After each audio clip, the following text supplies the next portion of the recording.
Hey guys, welcome to Billionaire Farmer right here. Now, in this episode, I'm going to be giving you a crack course, like breakdown of what has happened. In my last video, I showed you about our harvest, cucumber, and a couple bags, and we've harvested even more over the course of the last 11 days that I've been absent from dropping any video here. Very quickly, that was because we've been very busy with preparing the land for tomato, because we're going to be transplanting hopefully by Saturday. So hopefully by Saturday we should be transplanting, and which means that we have been very busy. A lot has been done. Land preparation has been done. However, there's been rain lately, couple rains, a couple of times, 2-3 times, and that has distorted the balance in our preparation because we started having issues with weeds growing out, and you cannot transplant with that situation, right? It's even bad enough that you've transplanted already, your plants are growing already, and then weeds start coming out because weeds compete with your plant for nutrient, and nutrient is literally the food that your plant feed on, right?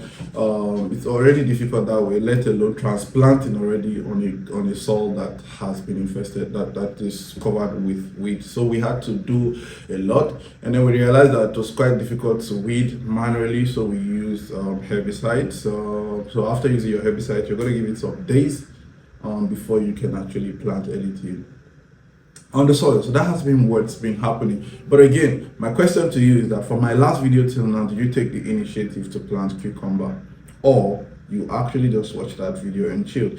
Mind you, I'm saying that from my last video because a couple people, I believe that a lot of people watching this video are people who subscribe to my channel. If you're not subscribed to my channel, you might want to do very well to hit on the subscribe button, also the notification button, so that every time I drop a video like this that is very necessary and impactful to your journey as a farmer, you're going to be among the very first to get notified. That being said, I'm gonna head on. So our last harvest, we harvested a couple bags, and at the point it was sold for over 30 something thousand naira. Only recently, I think yesterday, I got information from the market that the price dropped from 30,000 naira to about 15,000 naira, and that's the truth because I confirmed from a couple agents, a couple people, and it was true that the price had dropped, which is okay, but that was only because there was influx of product into the market. Probably someone who had produced, or someone who found a big farm who had produced, moved a lot of product into the market, probably hundreds of bags, and that generally would distort the market, and that's not applicable everywhere. For instance, if you're in Lagos, that's not going to happen. If you are in Ibadan, or you are able to move your product to Ibadan, I think that would hardly be a factor, right? Because I'm in a place where the market is not so huge for perishables. That is one of the reasons why I think in one of my videos I mentioned that the quantity of product we are looking at producing this very season, talking about tomato, because like I always say, again, I've been saying this for the last few videos I've been making. In fact, this is really the season for tomato. So we're producing large scale. I think we might get to a point where, by the grace of God, we'll probably be harvesting somewhere around 30-40 crates in a single day. 30, 40, 50, maybe even 40 crates in a day, and that's a significant number. So we're going to survey the market properly, and if we think it's decent to distribute where we are, our state, which is Ondo State, we will sell it here. But if we think the market here is not does not suit the quality we are producing, we're going to be moving it to either Ibadan or Lagos.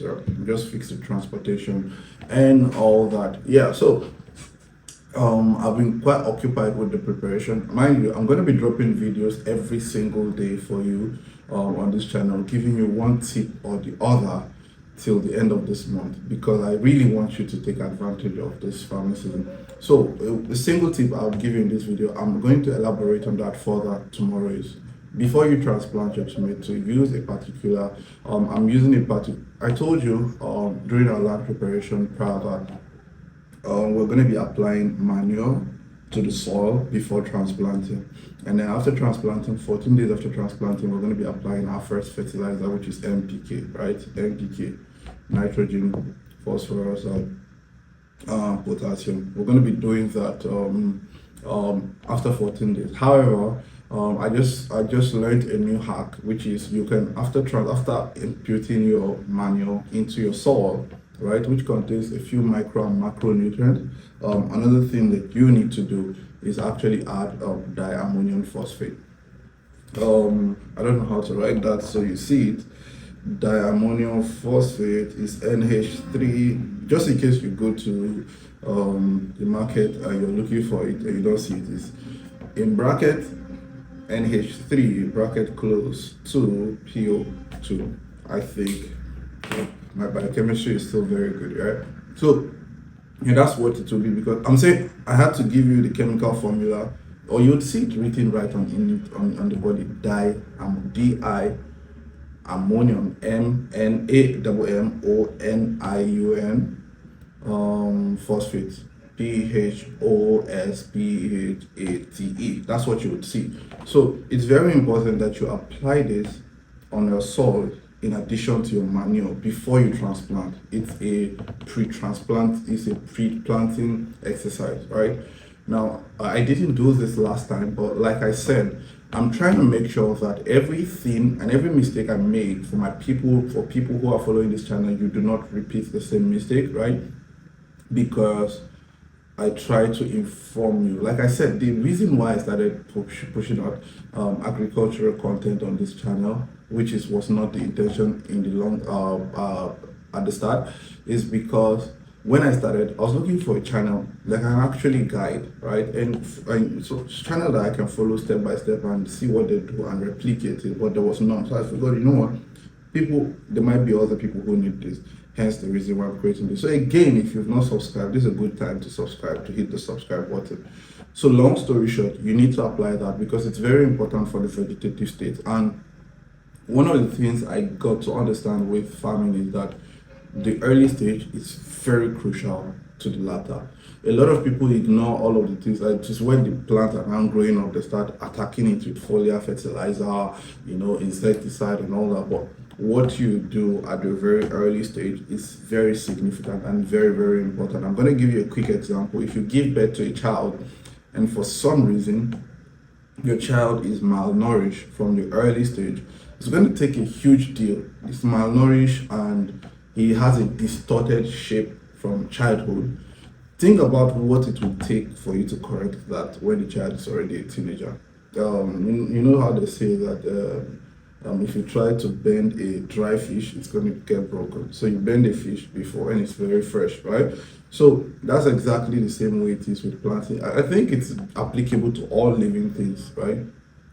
All living things. It's applicable to some things you can grow up later and correct, project and all that stuff. But a lot of things you have to fix it right. So if you can, but it's just that it's quite expensive. But if you can, I think you should you should get it. I got it recently, and even for me, it was very expensive because a bag is 110,000 naira. But hold on, don't get scared. I think I got a couple bags because we were doing large scale. Before you get scared, what I would advise is I asked them that day if they could measure it, if they could sell half a bag, depending on the scale you're farming. If you want to know how much you should get, you can leave a message in the comment section and drop a comment in the comment section and ask, just tell me how much land plot. If you're using 1, 2, 3 plot of land, I'll tell you the quantity that you need, right? So it's 110,000 naira. I got 2 bags. For now, we're going to be getting more depending on. So we're going to apply this and see how far it takes us. Then we will know how much more bags we need to get. So yeah, it helps with the vegetative states of that early stage of your plant, because that's the early stage where it grows and blossoms, right? Then 14 days later you apply your NPK and you repeat that process every 14 days to get the best result, to make sure your plants are doing very, very, very well. Another thing I need to inform for my people, those who are doing cucumber, is please get a lot of water.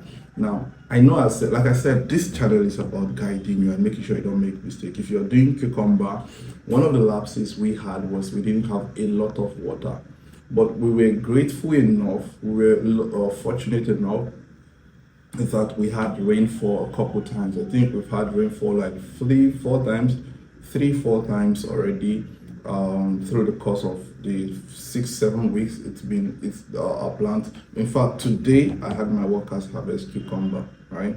Even today we're harvesting. I think they should be done by now.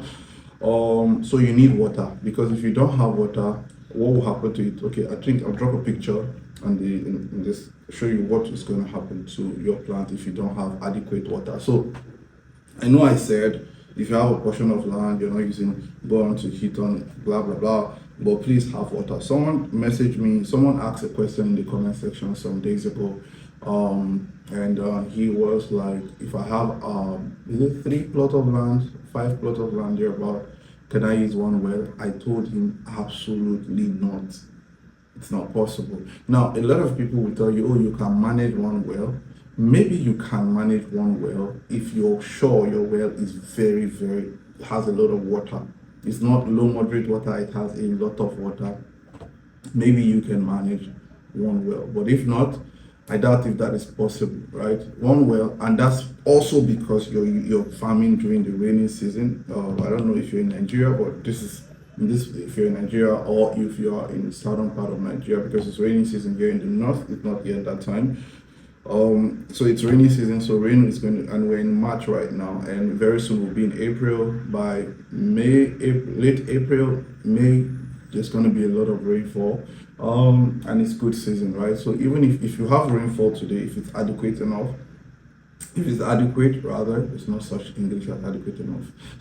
If it's adequate, good rainfall, you probably will need to water your plant for another 1-2 days or 3 days. So that period of time, your well is, in fact, if you have a well, you have a reservoir, or you have a storage tank, at that point you can be pumping the water into your storage tank instead of just leaving, because the well water does not go this way because you've not used it. If this is the level, it's going to stop that way.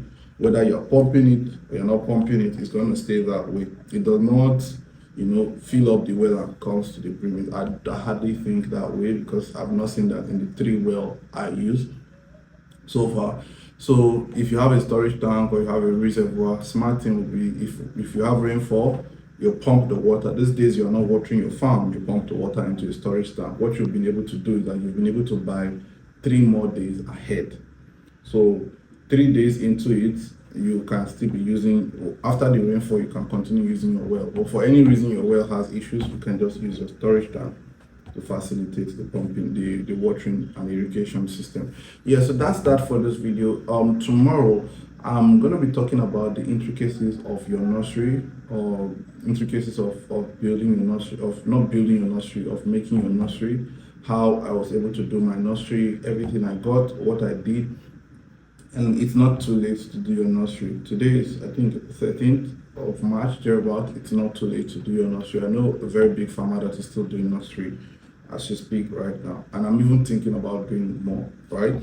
So yeah, in my next video, I'm gonna be breaking that down for you, how to do your nursery, from A to Z. You're not gonna have to do any more research on how to actually do your nursery, right? I'm going to see you in my next video. And again, if you've not subscribed to the channel, hit on the subscribe button. I'm going to be dropping videos. There are going to be videos playing after I'm done speaking, just showing you a couple things about the farm. Stay posted.